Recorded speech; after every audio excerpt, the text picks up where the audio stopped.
Hello everyone, कैसे हैं आप सभी। आज का वीडियो उन सभी स्टूडेंट के लिए हैं जो कि पेटेंट एजेंट बनना चाहते हैं। मुझे कई सारे स्टूडेंट के कमेंट आते हैं कि सर पेटेंट एजेंट एग्ज़ाम के बारे में बताइए। मैंने कई वीडियो भी पेटेंट एजेंट एग्ज़ाम के बारे में अपलोड कर रखे हैं जिसमें आपको पेटेंट एजेंट एग्ज़ाम क्या होता है और बीएससी केमिस्ट्री और एमएससी केमिस्ट्री स्टूडेंट के लिए खासकर इस एग्जाम की क्या इंपॉर्टेंस है। वैसे मैं आपको एक बात बता दूं कि मैं जनरली बीएससी केमिस्ट्री और एमएससी केमिस्ट्री के बारे में इसलिए बात करता हूं क्योंकि मेरा डोमेन भी वही है और मोस्ट ऑफ द ऑडियंस जो मुझसे जुड़ी हुई है वो इसी डोमेन की है।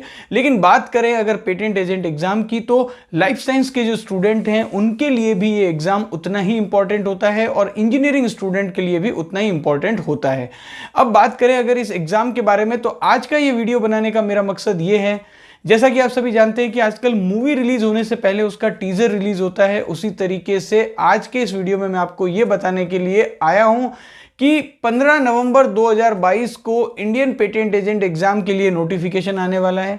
ये मुझे कैसे पता चला, आप सभी ये सोच रहे होंगे कि 15 नवंबर तो अभी तक आया नहीं है। तो देखिए, जब इंडियन पेटेंट एजेंट एग्जाम का रिसेंटली रिजल्ट डिक्लेयर हुआ था तो उस रिजल्ट के एंड में एक बहुत अच्छी बात लिखी हुई थी कि नेक्स्ट जो नोटिफिकेशन है वो 15 नवंबर 2022 को इंडियन पेटेंट ऑफिस की जो साइट है आईपी इंडिया वहां पर आ जाएगा। तो ऐसे सभी स्टूडेंट जो इंडियन पेटेंट एजेंट बनना चाहते हैं उन सभी के लिए अभी से आपको बिल्कुल अलर्ट हो जाना है क्योंकि नोटिफिकेशन आने वाला है और उसके बाद 2 या 3 महीने में एग्जाम भी होंगे।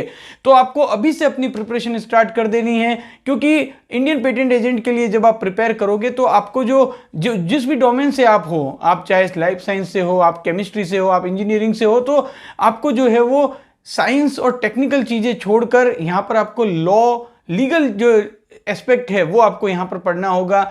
कई सारे रूल्स होंगे, कई सारे फॉर्म्स और इंडियन पेटेंट एक्ट की जितने सेक्शंस हैं वो आपको यहाँ पर रिमेंबर करने होंगे।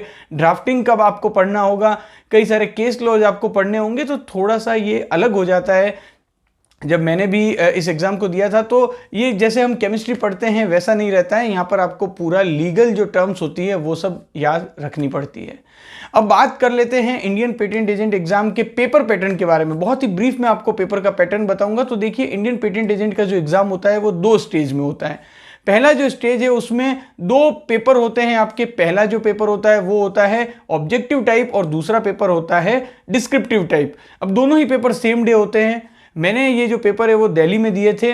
अब दोनों ही पेपर में जो पहला पेपर होता है उसमें आपको जो है वो Indian patent act, Indian patent के जो रूल्स हैं, फॉर्म्स हैं, इन सब से रिलेटेड एमसीक्यू क्वेश्चन पूछे जाते हैं।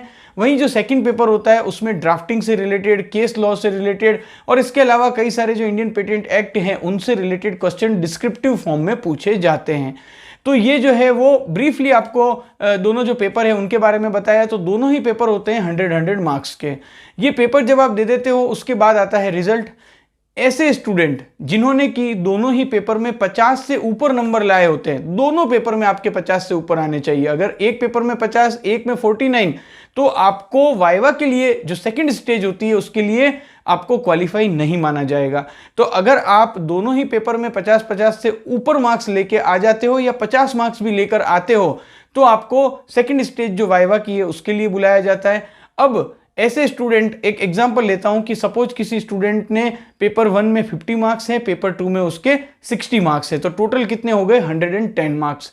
अब यहां पर इंडियन पेटेंट एजेंट का एग्जाम क्वालिफाई करने के लिए आपको पेपर 1 और पेपर 2 और साथ में जो वाइवा होता है इन तीनों के कंबाइंड जो मार्क्स होते हैं वो 150 या 150 से ऊपर होने चाहिए।